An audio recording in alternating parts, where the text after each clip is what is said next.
Glória a Deus. Cumprimento a amada igreja, que a paz do Senhor essa noite. Amém, irmãos? Deus é fiel nas nossas vidas. Amém, irmãos?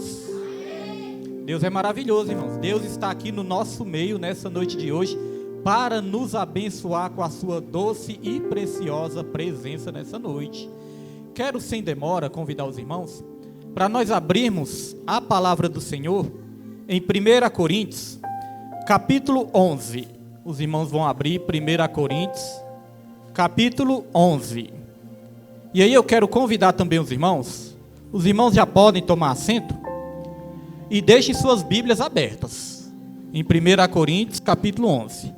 Nós vamos ler apenas alguns versículos aqui, irmãos, vamos fazer referência a alguns versículos, porque como nós combinamos em alguns cultos passados, hoje nós vamos fazer a nossa reunião. Então hoje a palavra vai ser bem breve. É claro que a palavra de Deus sempre é prioridade, né? Em todas as igrejas, a palavra de Deus tem que ser a prioridade, porque tudo surgiu através da palavra, irmãos. A palavra, né, ela é eterna, ela surgiu, aliás, uma coisa que é eterna, nós não podemos dizer que essa coisa surgiu, né? Essa coisa sempre existiu. Então a palavra, ela sempre existiu, e tudo que veio a existir depois, veio a existir por causa da palavra, porque a palavra de Deus, ela é soberana. Então a palavra de Deus sempre vai ser o mais importante nas nossas vidas, mas hoje nós vamos fazer um pouquinho diferente. Vamos fazer referência aqui a alguns versículos, vamos estar ministrando a ceia do Senhor, bater os parabéns para os aniversariantes, né? Orar pela vida dos aniversariantes também, e vamos fazer aqui a nossa breve reunião, primeira reunião de 2024, então hoje vai ser esse trâmite que nós vamos aqui respeitar, irmãos. Eu quero fazer referência nessa noite de hoje a algo muito importante que o Senhor Jesus Cristo nos ensinou. Nós estamos aqui hoje, irmãos, para fazer parte do banquete da graça. A Santa Ceia do Senhor pode se chamar o banquete da graça, porque é hoje que nós vamos, mais do que nunca, estar reconhecendo que nós só estamos aqui nessa noite pela graça do Senhor Jesus. Porque todas as vezes que nós vamos fazer parte da ceia do Senhor, a palavra de Deus nos ensina que nós temos que nos examinar a nós mesmos. E vamos falar a verdade, irmãos. Todas as vezes que nós colocamos nosso joelho no chão, e todas as vezes que nós nos examinamos, nós não conseguimos ver virtudes em nós para merecermos a salvação. É ou não é verdade? Quando nós nos examinamos com sinceridade, quando nós nos examinamos com honestidade, nós pensamos: Senhor, eu não mereço realmente a tua bondosa e graciosa salvação. Eu só mereço realmente, Senhor, se fosse para o Senhor me dar o que eu merecia, realmente eu ia merecer a condenação. Porque a palavra de Deus fala que o salário do pecado é a morte. E a Bíblia também diz que não há um justo, nenhum sequer, não há quem entenda, não há quem busque a Deus. A Bíblia vai dizer que todos pecaram e destituídos estão da glória do Senhor, né? Isso antes de conhecer Jesus Cristo. Mas quando nós conhecemos a Jesus, quando nós aceitamos a Jesus e quando nós entregamos nossa vida para Jesus, a Bíblia vai dizer que verdadeiramente Ele levou sobre si todas as nossas iniquidades, levou sobre si todos os nossos pecados, o castigo que nos traz a paz caiu sobre Ele, e sobre as suas pisaduras nós fomos sarados, nós fomos curados, nós fomos libertos e fomos perdoados, irmãos. A Bíblia vai dizer também que ninguém é salvo por obras, para que ninguém se glorie. Nós somos salvos pela graça, mediante a fé. Isso não vem de nós, isso é um dom de Deus. Não é por obras, para que ninguém se glorie. Por isso que é chamado o banquete da graça. Quando nós vamos nos examinar, nós não podemos ter esse pensamento assim: Senhor, eu estou aqui me examinando e pensando bem, até que nessa semana eu fui bem. Nessa semana o meu desempenho foi bom. Eu acho que hoje eu mereço tomar a Santa Ceia, porque meu desempenho nessa semana, Senhor, não foi nota 10 não, mas foi nota 9, até que foi bom meu desempenho. Não, irmãos, nós nunca vamos merecer. Tomar a Santa Ceia do Senhor não é por merecimento. Tomar a Santa Ceia do Senhor é pelo amor, pela misericórdia, pela graça dele. Às vezes as pessoas não entendem isso, né? Às vezes a pessoa pensa: poxa, nessa semana eu fiz algo errado, eu fiz algo que Deus não gostou, eu não sou merecedor de tomar. Irmãos, nós nunca vamos ser merecedor de tomar. A única virtude que nós temos é admitir isso, que a glória toda é dele, tudo é por ele e tudo é para ele. A única dignidade que nós temos é reconhecer que nós não somos dignos de tomar a Santa Ceia do Senhor, irmãos. Pastor William, então, porque a palavra de Deus fala para a gente se examinar, e se a gente não tomar a Santa Ceia corretamente, nós estamos tomando para a nossa própria condenação. Aqui no versículo 27, vai explicar, ó, capítulo 11, versículo 27.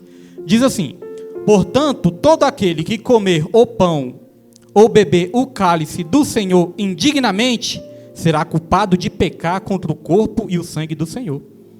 Está vendo, pastor William? Aí está dizendo que todo aquele que comer ou beber indignamente será culpado de pecar.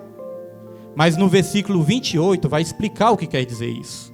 Versículo 28 diz, ó: examine-se cada um a si mesmo, então coma do pão e beba do cálice. Pois quem come e bebe sem discernir o corpo do Senhor, come e bebe para a sua própria condenação. Está vendo a qual pecado a Bíblia está se referindo aqui, irmãos? Está falando de todo aquele que come e bebe sem discernir o corpo do Senhor. Pastor William, ainda não entendi o que quer dizer isso. Comer e beber sem discernir o corpo, irmãos, é comer e beber sem discernir que nós somos o corpo de Cristo. Que todos nós somos membros de um só corpo. Nós fazemos parte do corpo de Cristo. Jesus, ele é a cabeça. Nós somos os membros, mas nós somos um corpo. Isso significa que nós temos que discernir que, como corpo, todos nós temos uma responsabilidade na igreja. Está vendo como a coisa vai começando a estreitar? Temos que discernir que todos nós temos a nossa responsabilidade na igreja. Cada membro tem a sua função.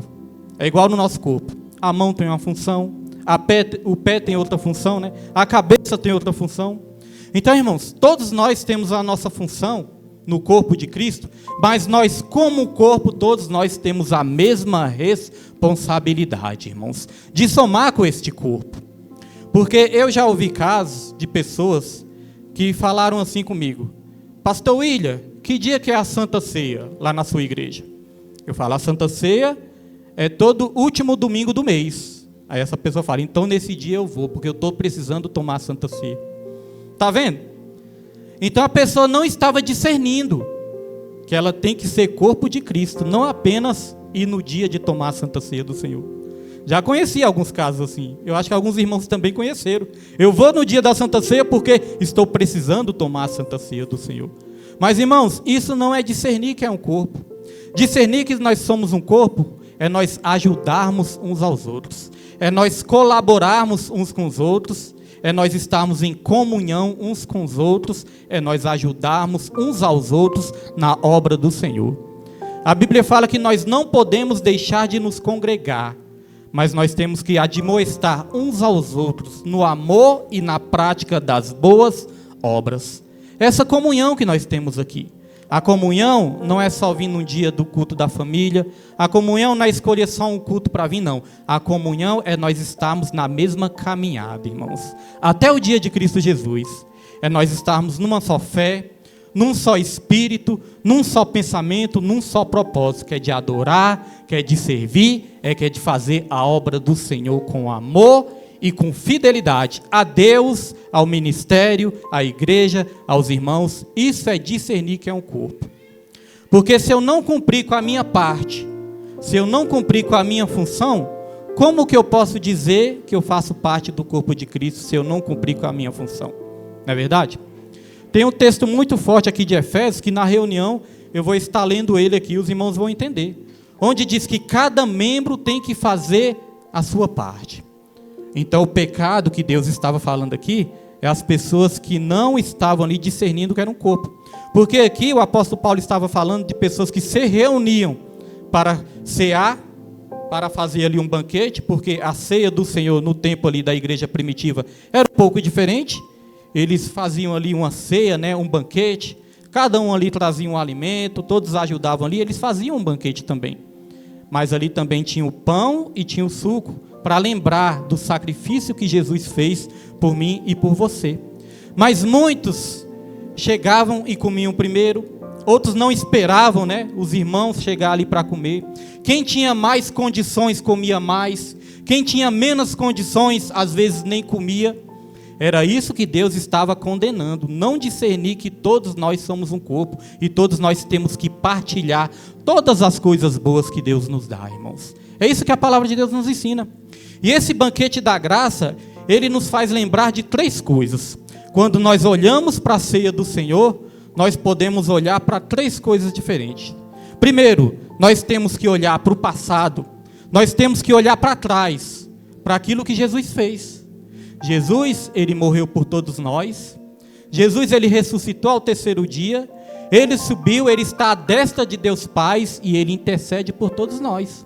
Então nós olhamos para trás quando nós estamos aqui celebrando a ceia do Senhor. Mas nós olhamos também para o presente, não somente para o passado, mas nós olhamos também para o presente. Porque esse mesmo Jesus, ele prometeu estar conosco todos os dias até a consumação dos séculos. Então, ou seja, nesse dia de hoje, ele está aqui comigo e com você também, porque ele prometeu nunca nos abandonar e nunca nos desamparar, irmãos. Os irmãos creem que Jesus se faz presente aqui neste lugar nessa noite? Jesus está aqui, irmãos, olhando para cada um de nós. Ele está olhando para as suas dores. Ele sabe o que você passou nessa semana. Ele sabe o que você passou nesses dias. E hoje ele está aqui para nos curar espírito, alma e corpo. Curar as nossas emoções, curar a nossa mente, curar o nosso psicológico, curar o nosso sentimental, curar o nosso emocional, curar também o nosso corpo. Quem tiver enfermidade, né, irmãos? Espero que ninguém esteja enfermo aqui, mas quem tiver enfermo nessa noite aqui, irmãos, vai sair daqui curado para a glória e para a honra do Senhor Jesus Cristo, irmãos. Vai sair curado em nome de Jesus, porque não é o pastor que cura, como minha esposa falou, não é o óleo que cura, o que cura é Jesus através da nossa fé. Hoje é noite de cura, então nós olhamos para o presente, mas nós olhamos também para frente, nós olhamos também para o futuro, porque a palavra do Senhor vai dizer aqui, no versículo 26, que diz assim, ó: porque sempre que comerem desse pão e beberem deste cálice, vocês anunciam a morte do Senhor até que ele venha. Então nós temos que nos lembrar que Jesus, sim, ele morreu, mas ele ressuscitou. Ele está aqui presente, mas um dia ele ainda vai voltar, irmãos. O dia e a hora ninguém sabe.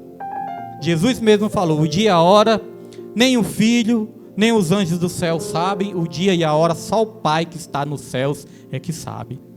Mas nós vemos sinais, os sinais que estão acontecendo cada vez mais, irmãos. Isso prova que a volta de Jesus está cada vez mais perto. Uma das maiores evidências da volta de Jesus, sabe qual é? Às vezes as pessoas pensam, pastor, são as guerras, pastor, são as pestes, pastor, é a violência. Irmãos, uma das maiores evidências que Jesus está voltando é a dureza de coração. Porque a palavra de Deus fala de que tanto aumentar o pecado, o amor de muitos se esfriariam. Isso é o quê? A dureza de coração. E nós vemos as pessoas cada vez mais, né? A humanidade em geral. Nós vemos a humanidade em geral cada vez mais indiferente à volta do Senhor. É ou não é verdade? Quantas vezes nós não evangelizamos? Quantas vezes nós não entregamos um folheto? E aí nós convidamos. Vai lá na quinta-feira. Vai lá no domingo, vai na igreja. E muitas vezes a pessoa fala, quando der eu vou. Qualquer dia eu vou. Quando minha situação melhorar, eu vou. E a gente fala, Jesus está voltando. Irmãos, às vezes eu acompanho assim, algumas notícias na internet, né? E às vezes eu leio assim, alguns comentários que está ali, né, naquela notícia. E uma coisa eu fico observando, a perseguição e o ódio contra os cristãos está aumentando cada vez mais. Eu vi ali um comentário de um pastor comentou ali uma notícia. Irmãos, depois que esse pastor comentou a notícia, uma enxurrada de comentários atacando este pastor, não foi brincadeira. Falando, pastor, a sua hora vai chegar.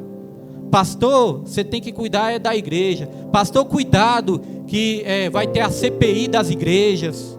Todo pastor é ladrão. Irmão, ataques ferozes contra o pastor que fez um comentário. Tinha milhares de comentários dos ímpios ali. Ninguém falou nada, mas quando o pastor comentou, o que é isso? O ódio aumentando cada vez mais contra o povo de Deus. A perseguição aumentando cada vez mais contra o povo de Deus. Talvez você não percebeu ainda, porque isso é sutil. Mas a perseguição está aumentando. A dureza de coração está aumentando cada vez mais. Eu quero dizer uma coisa, irmãos. Não é para desanimar. Pelo contrário, é para nos encorajar. Irmãos, as coisas vão estreitar cada vez mais. Pastor William, é o senhor que está dizendo isso? Não, é a palavra de Deus que diz. Só que a palavra de Deus nos diz uma coisa interessante. Que o caminho estreito são poucos que entram por este caminho e são poucos que suportam o caminho estreito, irmãos. Quem está disposto a continuar neste caminho estreito até o fim? Dá um glória a Deus aí, irmãos. O caminho é estreito, mas como foi louvado aqui, vai chegar um dia onde não haverá mais choro, onde não haverá mais pranto, onde não haverá mais tristeza, onde não haverá mais doenças emocionais, sentimentais. Vai chegar um dia que nós vamos estar no lugar, irmãos, que não haverá mais nada disso. Algumas semanas atrás, nós estávamos ali sepultando a minha prima, né? E quando estava ali sepultando minha prima, porque essa questão de velório e sepultamento é algo assim muito difícil, né? Tem hora assim que você está ali, tem hora que parece até que você está encontrando forças, tem hora que parece que você está tendo ali um consolo, né? Mas tem hora, irmãos, que parece que do nada cai a ficha, né? Aí você olha assim, poxa, minha prima está morta, né? Tem hora que você não está percebendo assim direito as coisas, mas tem hora que você olha assim e fala, meu Deus, a minha prima nova, 32 anos, está ali, está no caixão. E na hora que o caixão vai descer a sepultura, né? Parece que é o momento mais difícil que tem. É quando a família mais se desespera. É quando você realmente fala, agora já era, eu não vou ver mais ela nessa terra. Agora acabou.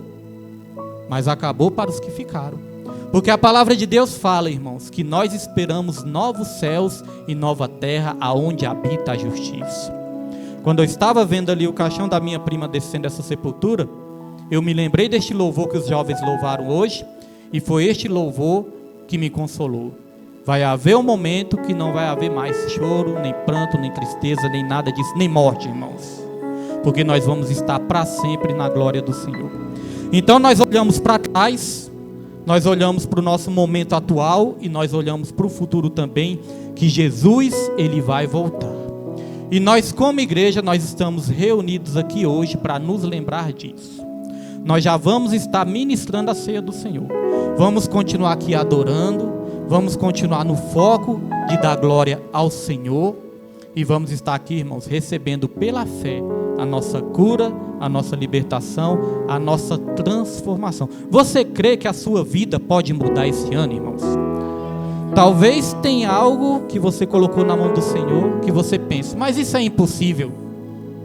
Pois eu tenho algo para te dizer, nosso Deus é o Deus que trabalha justamente no impossível. Porque no possível você vai trabalhar. No possível é você que vai trabalhar. Mas o nosso Deus, Ele trabalha justamente no impossível, irmãos. E eu creio na vitória da igreja em nome de Jesus. Quero convidar a todos nessa noite de hoje, se colocar de pé.